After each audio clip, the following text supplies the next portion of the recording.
Tá aí um jogo que eu queria muito comentar sobre, e por sinal, um dos meus favoritos. O problema era, eu sempre tive um bloqueio criativo em adequar ele ao canal. Não que eu tenha um tema específico aqui, mas eu sempre tento trazer algo de aprendizado com os estudos do que eu gosto.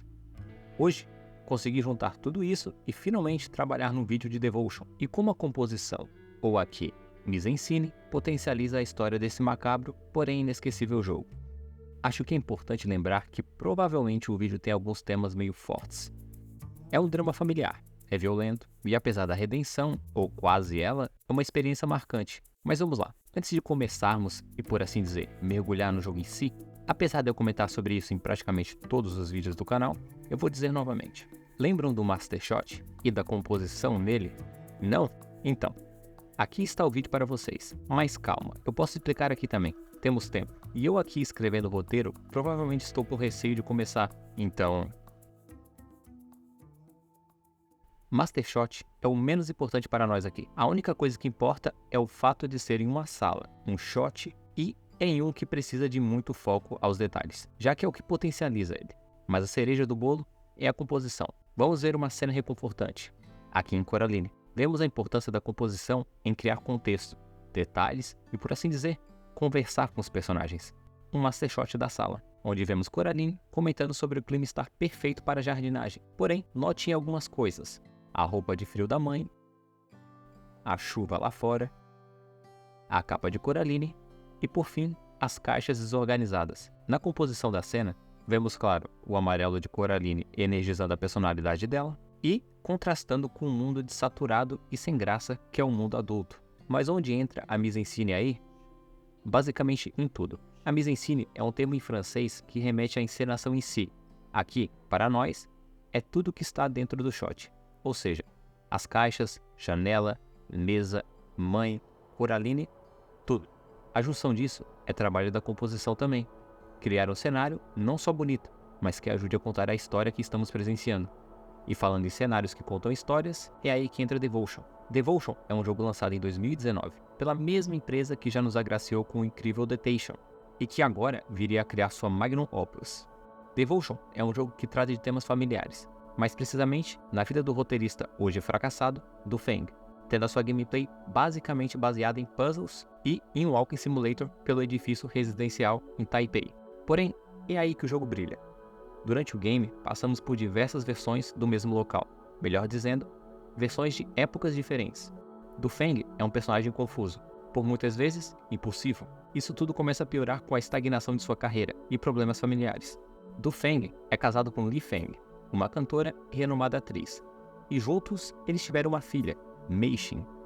Com a estagnação de seu trabalho, ou uma vez renomado roteirista, começa a se sentir pressionado, e tudo isso piora com a aparição de uma misteriosa doença em sua filha, e é com esse conceito apresentado que entraremos no jogo.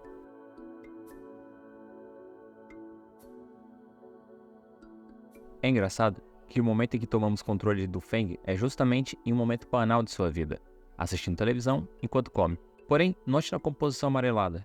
Reconfortante, enquanto eles conversam sobre estarem gratos de que sua filha está reagindo bem, mesmo tendo que ficar trancada dentro de casa.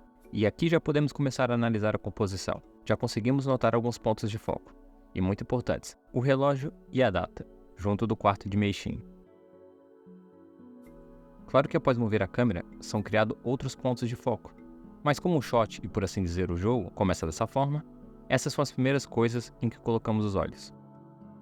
A cena finaliza com algumas dicas do que o jogo abordaria e alguns papéis, já que após perguntar onde está Mei Xin, do Feng tem uma reação indescritível.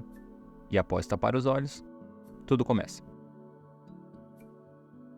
Perceba como a progressão do jogo é mostrada com o uso de cores, porém, note também que não é só uma cor.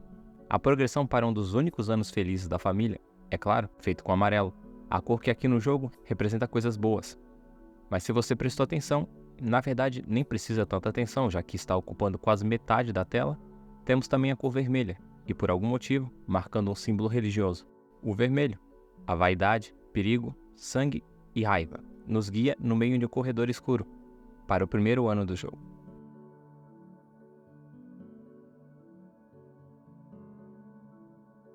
Em 1980, nada de muito alarmante. Apenas o capítulo da mudança. Conseguimos ver com um pouco que temos de cenário que a família faz e aprender sobre eles. Ver prêmios na estante, prêmios de um renomado roteirista. Indo para o quarto, quadros de uma atriz e cantora aposentada, porém graciosa e feliz.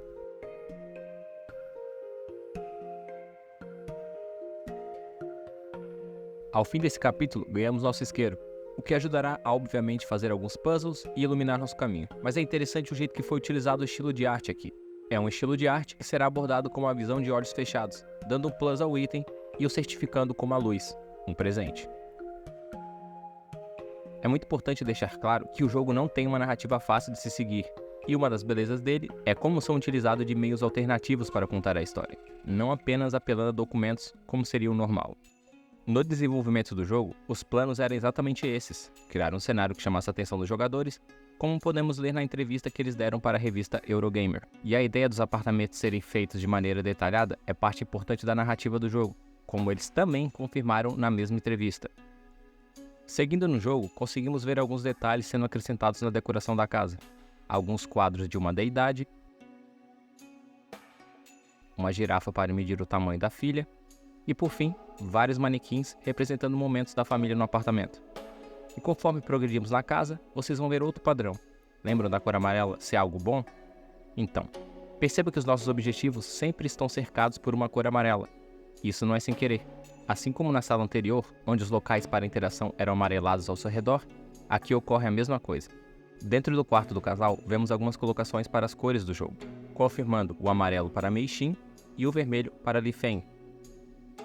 Após a resolução do puzzle, nesse segmento, é importante mencionar que, novamente, a cor que sobrevive ao apagão que a cena cria é o vermelho, mostrando o caminho que seguimos durante o jogo, entre essas duas cores, uma representando algo bom e a outra algo ruim e fora do nosso controle. Apesar do vermelho ser importante para a vaidade de Li Feng, isso não tira o poder negativo dele em outros locais, ainda mais tendo em vista que a única coisa que nos ameaça no jogo é justamente uma projeção que temos de Li Feng. Até então tivemos 2 anos comentados aqui, porém, tenham isso como a introdução do jogo, porque ele apenas se inicia definitivamente com os 4 anos sendo explorados com a totalidade mais à frente, logo após esse segmento do hospital, onde vemos que Mei Xin está com alguma doença esquisita. Após a conclusão do puzzle do raio-x, recebemos uma ligação, alguém nos chamando para uma consultoria, mas não em um médico, e conforme vamos nos direcionando para o local, somos cercados pela escuridão e feixes de luz vermelha, dando um presságio de onde estaríamos indo. E pior, nos colocando. É até possível ver algumas projeções de Mei Xin no caminho. Primeiramente, interessada na música que tocava, isolada, e por fim, chorando, mostrando cronologicamente como foi a experiência dela nesse local, que agora tem a sua porta tomada pelo perigo, juntamente de vários símbolos religiosos. Ao entrar na sala, vemos algumas datas e, mais importante, a estreia de Mei Xin no programa de música do país. Vemos um pouco mais sobre a menina, só para sermos impedidos no meio. E quando viramos para ver o que tem atrás, é apenas o quadro da família. Porém, com algo sendo mostrado usando justaposição. A revelação de uma deidade invadindo a família, mais precisamente em cima de Mei Xin. E após todas essas colocações, temos finalmente o lobby do jogo, onde podemos escolher o ano em que iremos explorar e progredir primeiro. Aqui fica mais perceptível para nós a mudança e importância dos cenários. Criar algo interessante nesse estilo de jogo é estritamente importante, ainda mais quando o jogo se baseia em andar e andar. É uma viagem para dentro da família, o que torna o jogo muito pessoal e marcante, principalmente quando paramos para ver a decadência de Du Feng durante o primeiro ano do jogo, em 1980. É interessante não só ver como a composição da casa é variável, desde a ajeitada para a festa de boas-vindas, até a deprimente foto de Mei Xin tocando piano. Neste mesmo ano, também começamos a entender sobre a relação de Mei Xin com o seu pai, isso se passando durante os momentos em que controlamos ela no jogo, como aqui, onde batemos na parede para brincar com Du Feng, apenas para ele se estressar e jogar tudo no chão. Em um dos momentos de gameplay de Mei Xin, controlamos ela durante sua fase de bebê, enquanto temos a narração da própria, dizendo que tem dificuldades de lidar com visitantes da família, preferindo ficar sozinha, onde termina com ela subindo no palco e relacionando com o sonho dela de ser cantora, assim como a sua mãe. Uma composição muito forte e opressora, mostrando como era a visão dela para o mundo, onde ela se sentia oprimida e obrigada a ficar presa em seu mundo. Em relação com o próximo ano do jogo, 1985, temos já uma mise-en-scène remetendo a uma fase em que Mei Xin se sentia presa em um loop na sua casa, acordando e fazendo a mesma coisa todos os dias. Nesse mesmo ano, é onde a família descobre a doença misteriosa da menina. Doença essa que ela mesma diz não ter mais, e que só queria que seu pai cumprisse a promessa de levar ela para uma viagem a Alishan. No ano de 1986, temos uma composição mais opressiva também. Desde um símbolo muito grande logo na entrada, sugerindo que Du Feng sucumbiu ao fanatismo com sua nova religião, e mais ao fundo do apartamento, conseguimos ver as paredes fortemente rabiscadas com desenhos de animais. O segmento de Mei Xin nesse ano evidencia a situação complicada em que a família se encontra.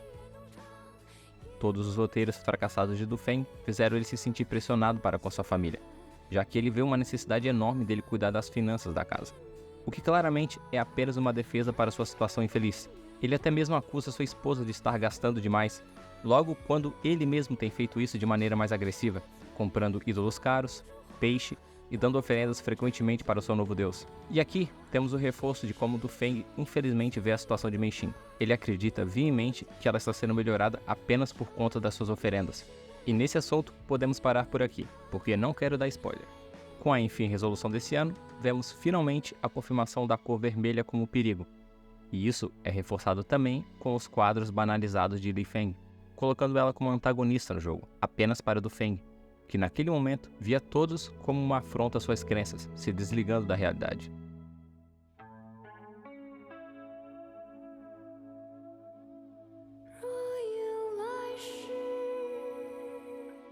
Temos aqui o sistema triádico sendo utilizado na maior parte do jogo, criando um visual único para o game, e dividindo os papéis no mesmo.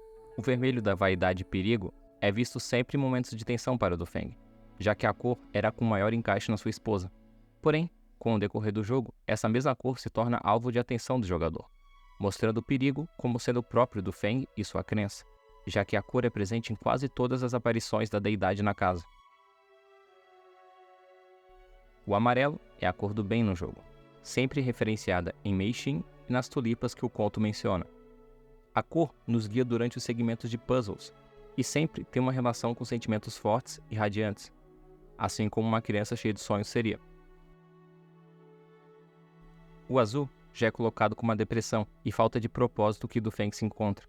Com diversos tons diferentes, a cor fica presente em momentos frios, mostrando o lado sem esperança e já condenado.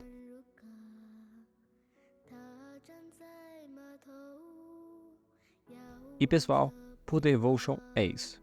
Eu queria poder comentar mais sobre o final do jogo, mas acho que eu já deixei bem encaminhado para vocês poderem jogar ou mesmo assistir alguém jogando.